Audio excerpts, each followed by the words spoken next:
Hi guys, I'm Shmi. Hello, welcome back to the channel and welcome to another beautiful day at the Nurburgring, where today it is going to be all about that. My project car, the Red Edition Ford Focus RS, that having returned from Mountune has just shy of 500 horsepower. So we're going to take it out onto the green hell to do some laps here at the Nurburgring Nordschleife, joined by Misha. Hello. How's it going? Fine, amazing. Wonderful weather, wonderful cars, wonderful people. What else could you wish for? Definitely a fantastic day. And on Misha's channel, you'll find the video that we've shot in the Senna. Probably the most epic drive I've ever had here. Definitely. Chasing the pista, getting ice cream as well. Speaking of ice cream, let's go get some because the weather is amazing. Definitely. So what we're going to do is, well, I've also done some laps with the GT, but we're going to be going in the Red RS. We'll do a lap. Maybe we'll pull off at Brideside, Adenau, grab an ice cream on the way around. And yeah, just enjoy being here and driving that car. So, should we do it? Sounds like a plan. Let's go.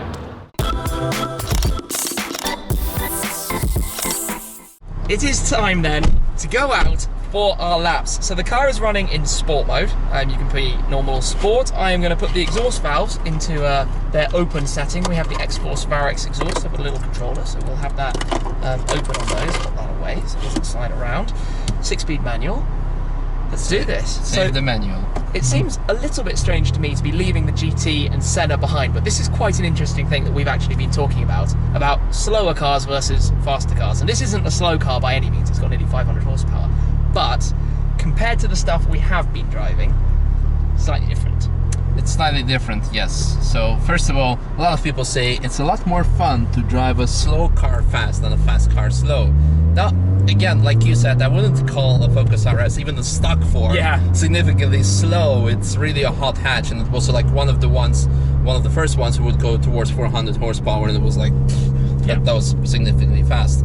On the other hand, I wouldn't also call Senna lap slow, so it was quite some decent pace, so it was good. But I think in general we can say that in the recent days, in the past couple of days, we've been lapping again the Senna and the Ford GT, and some people might say, well, Shmi, you're losing touch with reality. I mean, could you maybe can you also go with a casual car on the track? And especially for people who've never been on the Nurburgring, they might think, like other people think, that you really need to have a race car or a very exotic car. But no, anyone can come here. Everything. Absolutely, as long as it has registration, so it needs to be street legal, it needs to have a license plate, it needs to be able to more or less pass the German TÜV, and that means that even if its car is registered in the UK, you cannot show up with a massive wing with the ears on your seat, so to say the bucket seats. It needs to be a road car. It needs to be a road car. You can't turn up with a track toy and drive on the Nordschleife, other than if it's a track day. Yeah, other than if it's a track day. On TF you need to have to follow the public road rules, because it's being considered as a public road. Literally is. So you need to be, you can only overtake on the left side, no overtakings on the right. You have speed limits in Brideside, actually. Yep. And where are we going? Yeah, where are we going for ice cream? I'm excited. All sorts of different cars in front of us as always. Cars joining from the left who have been on a lap. They've done one already. Yes, because you do need to scan your lap ticket after every lap, but you can stay on the track on the main straight because there's going to be another barrier, so you can do that. So another addition this year are those speed bumps. On busy days they create a bit of a traffic jam, but they make sure out. Yeah, they spread out the traffic, which is good. We can go. We can go with all the power. Yeah. What I've got to do though is not get too carried away and try and go through corners at the same speed that I have been in the GT and the Senna. I actually noticed that driving in the GT versus having been driving in the Senna, that I had to slow down a notch even in that. I mean, we're still going 190 through the compression there, so we're not doing badly. But you just have to think about these things a little bit, and of course it's a very different thing for me as well, driving in a four-wheel drive car versus getting very used to driving in rear-wheel drive cars. But four-wheel drive is definitely at home on the ring, having the power to pull you through. Yeah, that's a funny the bangs, the turbo feel. This is also getting used to what the engine feels like in this car. I'm sure we're going to be passed by many other cars during the lap. This isn't necessarily, well, we're not racing or anything, it's Touristenfahrten. We're just having a good time. Take the apex. Run wide. Yep, absolutely. I'm already going to let this guy swing past me. On the brakes attached, just to let him through. Lots and lots of hot hatches. Enjoy their laps here. And yeah, you can can see why, because it is like driving just on a really fast road. I mean, imagine a countryside road without speed limits. That's actually why a lot of Brits prefer the Nurburgring, because it's kind of similar to the countryside roads in Britain. Through the trees, undulating. But then doing it in a legal way. Yes. Around the outside of the 845. The turbo noise is so cool. Nice whistle. Also, what makes this car different over your other two cars, the Ford GT and the Senna, this is a manual. This is a manual. Lots more to think about, and that's definitely something on my mind at the moment, is just working out exactly what to do, what gear to be in, because you don't want to make your life difficult and be constantly shifting, do you? You want to keep a gear sometimes rather than going down one. And there is always this other thing that I often talk about, of just wanting to make sure the car has some stability, just being in a higher gear, not having it at the top of the red line, despite what everybody watching might want. I mean, we're well over 210 there. That's actually really interesting. I think for me, sometimes the fastest I'm happy to go is limited by what's in my mind, not necessarily by what the car can do, especially in the case of the GT and the Senna. So we brake in tight here, down to third gear, another car on me. But let's just take it around, keep it to the right, just to let him come through. We've got a few cars behind, so I'm just going to take it easy, let them through, and then enjoy the run down through Foxhole afterwards. Civic Type R. Another hot hatch. Currently the lap record holder, 743. Is it a lap record front wheel drive? Yes, front wheel drive. And new Mégane RS Trophy R has been out recently. Okay. And Honda has said once Megane's going to come out Renault is going to come out to do a lap record, we will be back. And immediately, 2 days after Mégane was here, Honda was back with prototypes testing. Really? So they're going to bring another. They were literally waiting and ready. Yeah, so we will see. It's a very fun time to be alive.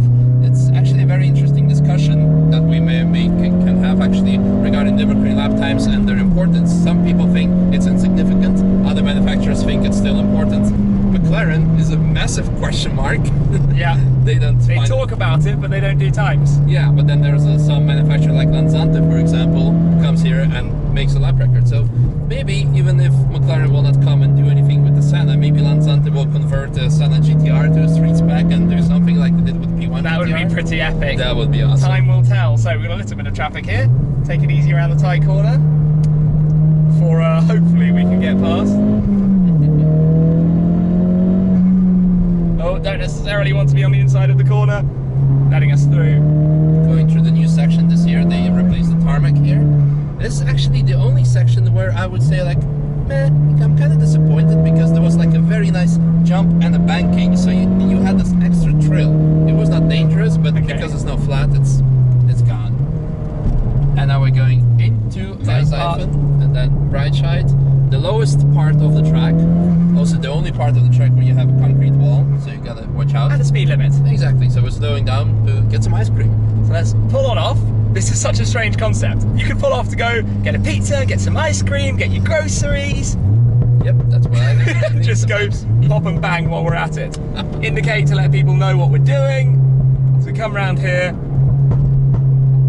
The exhaust is what's cracking me up so much. So what's your favorite ice cream? Caramel, maybe caramel toffee, that kind of thing. See a few cars here all tucked in. Yep. Nice. Let's see if we can find a space to park on up then. Let's try somewhere there. I think they're next to the blue RS. Maybe, or there's a little bit of space or somewhere. at least next to the little bright green Lotus. Maybe around the back of him. Yeah. Cool. The blue RS is going. We've got our ice creams. Yes. All good. What a surreal feeling, really, to have taken a pit stop on a toll road. Totally normal. More people are doing that. Yep, ice creams everywhere. All enjoying. Why not? And my ice cream is Ed Bear, very red to go with the car and my shirt today. We're back in the car, heading back on out. This is totally bizarre, but this is like a midway stop. I might need a bit of your help. Yeah, clear. All right, clear. First gear then, out we go. Up the hill, get a bit of wheel spin there. If you want to carry the speed up, we're back in the de-restricted section. Did you know the original plans of the Nurburgring back in 1925 entailed that this would be the main start section? Really? In Adenau? Yeah, but then on the left side and on the right side, the land was owned by some farmers who said, well, nope, we're not going to sell it to you. like have fun with your racetrack. But yeah, so things could have been very much different. Yeah. And this is where I can tell you what, you experience the difference in performance with a car like the Senna. The Senna would just be absolutely flying away up here. And I've learnt a bit. You've got the 3 sections of curb on the left. Yes. That's 1, the second. 2, 3. Yeah. To the right. It's quite fun actually starting to recognise more of these areas and parts of the track the more laps I'm doing and the more learning and so forth. And I'm going to let this BMW come through. He's flying past us. So back on out for the line around the track. It's such a cool place to be driving, especially when you get it right, when you drive well, when you get a good line, when you're driving properly. Going through Mud Curve or the corner of Courage. Another very fast car coming in behind, let's let him through. Remember guys, the Nurburgring is a place where a lot of it is knowledge, experience, knowing the track. It's not like a racetrack with say 13 turns or something, where you know it within a few laps, you know where it's going, you know what the corners are doing. It's a completely different type of thing. Yeah, and especially with the track changing pretty much every year with the new tarmac, you have to relearn some things again, so it's a constantly ongoing process. Dropping into the carousel, ride it round, bumpy, bumpy, bumpy, and out we go, foot down. Up to the red line. Well, after the I-8, which used to be the highest section of the track until 1984, until they built the T13 section. So, okay. So if someone tells you that this is the highest section, nope. Not anymore. Not anymore by 3 meters. By 3 meters? Yes. Very precise statistics there, Misha. I try. Well, maybe after 1984 it changed a bit, but that's the rough estimate. It's following the E46 M3. Yeah, always good fun. Which I think could be considered as a classic now. Modern classic of sorts. Yeah. It's got a cage in the back as well. Got somebody coming in on us again. We'll let them go through. We'll try and let them go through. Whee! Another one. Great car for the ring though. Yes, absolutely. Lots and lots of them around for a reason. We have one being built, which is going to be very, very special. Yeah. Yeah, cannot say much at this point, but... Well, look forward to hearing more in due course. And that's it.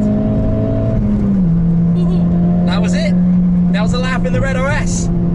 It's really quite quick for what it is, isn't it? It is, and a very good car control. I like it that you, while it's still a manual, that you still do not like upset the car in terms of weight. Yeah, I think, well, this is a learning curve for me as well with this car and understanding what it's after and what it's about. We're gonna go for another one. Yeah, sure, let's do it. Let's do it. Woo. Exactly what we talked about earlier then. You keep to the left and pass you the card because it's only on your side. Left-hand side only, no right-hand side. Ticket booth, ticket barrier on this one. Yes. But I can see a yellow GT3 RS coming through behind us, which is going to look very cool when we go out for the next bit of lap. And they have this little ticket extra barrier that means we can skip on exiting the track. So am I close enough to your side? Yes, it's all good. Perfect. There we go. Beep. Pop that back in my pocket and job's a good one. Join this little bit of traffic at the re-entry. Completely different set of cars now. Honda Accord in front of us. The variety of cars is just amazing. We've got a GT3 RS just behind, the Honda Accord in front. It's everything, absolutely everything. And as we know, we've had a Senna and a Ford GT, and the Gunpowder Apollo's been going around. Yep. We've just got this little bump again, and then we will rock and roll straight on out and go for a full lap. So, there we first go. Gear. There's the turbo. I get a nice flashing RS logo in front of me when we get to the red line. It's great. It comes on like 500 RPM before and then fully illuminates when you get up there. A few people have commented on the Senna and GT videos, why aren't you setting lap times? I think there are a few reasons for that. The first is, it's Touristenfahrten, where timing your laps is actually banned completely. The second is, the track is really busy during TF days, compared to, for example, track days. Hey, that's cool. The Apex Taxi Team Sherma M3. I'm never going to be able to keep up with that. Taking 3 passengers around for the ride of their lives, which I've done before. Okay, foot is flat. Let's see if we can catch back up with that Accord. Good. It's really fast. Going back to the lap record talk, yeah, indeed. So in TF, you should not. You're not allowed to. You cannot simply. But what GT3 RS coming through, Varex package. Woohoo! Wow. That sound. That sound. That sounds. That sounds. Yeah, we heard the 992 GT3 going around, and with the current emission regulations, with the OPF filters, I must unfortunately say it does not sound as good as that. No, it never will. Yeah, so. Older NA engines are the greatest. Unfortunately, the future is a changing game. Yeah. Break down significantly here. The Armberg. I'm starting to learn the names of the corners. That's good. You know that this was called Poststrasse in the past. What was it called? Poststrasse, which is like the mail road, because probably the mailman from Adenau used to take that road to. I've got a Nissan GT-R coming very, very hot. Don't overtake me through the foxhole, man. Okay, we're holding it through here very, very quick, and now I'm going to let him go through. On the brakes. Onto the curb zone. I quite like this bit, because this is a bit that when you know and are more confident with, you can take some of the blind bits from here on quicker than people who don't know where they are. Yeah, especially in the race car, this whole bit is completely flat out right out of the job. Really? Yeah, and then you just really have to commit to it and be very smooth with the steering. Like here, we're caught back up with that Italian. Yep. It's really a day of E46s. So It many really that we've is. seen today.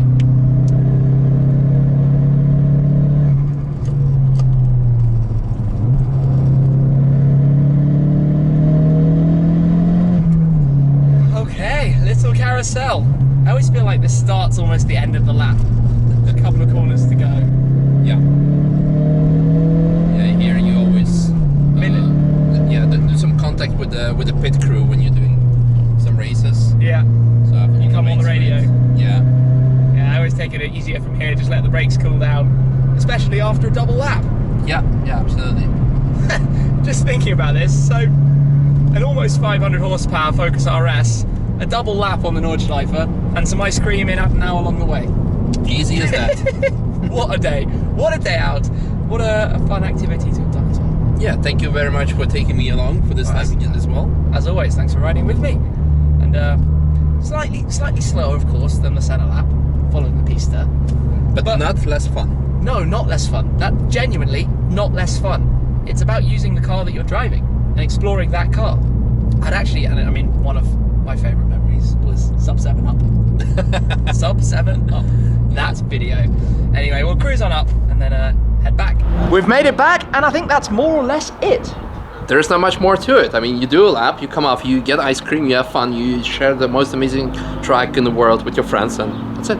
Yeah, pretty much. Sometimes you do 2 laps, sometimes you do 3, sometimes you do loads. More, yeah. But what an adventure it's been driving in all the cars. We haven't been out in the GT together yet. No, a lot of do that people at some have point. asked that, so maybe next time. Stay Maybe tuned. next time. We'll definitely crack on with that. As I said earlier, guys, the Senna lap is on Misha's channel. Do check it out for more videos here from the Nurburgring. I've had a pretty epic couple of days though, enjoying the cars, driving them in my mind as they're supposed to be driven, but still looking after them, bringing them home safely. That's the most important thing. Yes. Thanks very much then, Misha. Thank you. It's been epic as always. Thank you guys as well for watching, and I'll see you again very soon. Cheers.